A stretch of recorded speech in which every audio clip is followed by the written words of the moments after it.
waxaan halkan ka sheegaynaa oon ka caddaynaynaa dhibaatooyinkii ka dhacay caasimadan in aan go'aansannay in aan soo afjarno oo dadka shacabka aan u turno oo aan ilaalinno.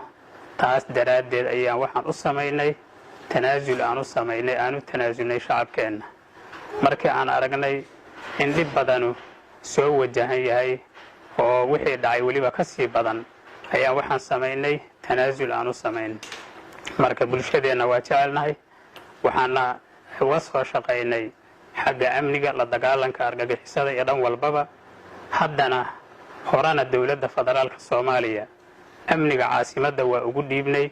haddeerna waxaan leenahay amnigii galmudug oo dhan dowladda federaalka soomaaliya waxaa laga rabaa inay ilaalisaa, laga rabaa inay iyadu u samayso ciidankii galmudugaa laga rabaa, in la ilaaliyo ummadda shacabka laga ilaaliyo argagixisadaa la rabaa. mas-uuliyaddaas waxaan rabnaa dowladdu mar labaad inay qaado ayaan rabnaa.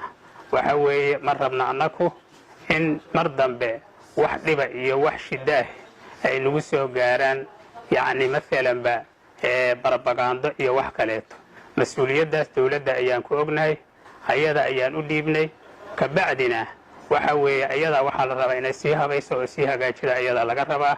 waxa waaye tanaasulkaas waxaan u muujinnay shacabkeenna sharafta leh, qiimaha badan leh daraaddiis baan u samaynay oo aan u tanaasulnay oo aan ilaalinay oo wax dhiba aanaan la rabinin.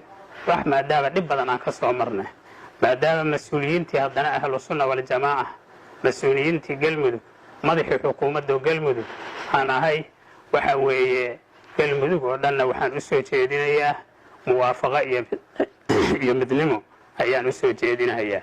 runtii waxaa ka mid ah waxyaabaha aan haddeertaan ku heshiinay mas-uul ka mid ah mas-uuliyiinta dowladda federaalka soomaaliya jenaraal mascuud in uu maalanba la wareego ciidankii halkan joogay inuu la wareego.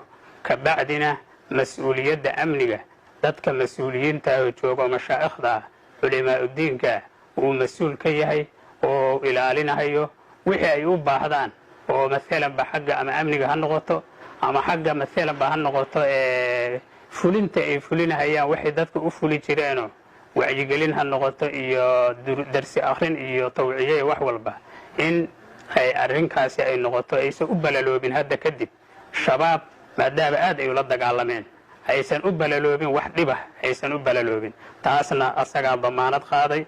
annakuna waxaan nidhi adigoo dowladdii wakiilka ah haddaad damaanad qaaday waa ku kalsoonaha ayaan nidhi. wabillahi tawfiiq.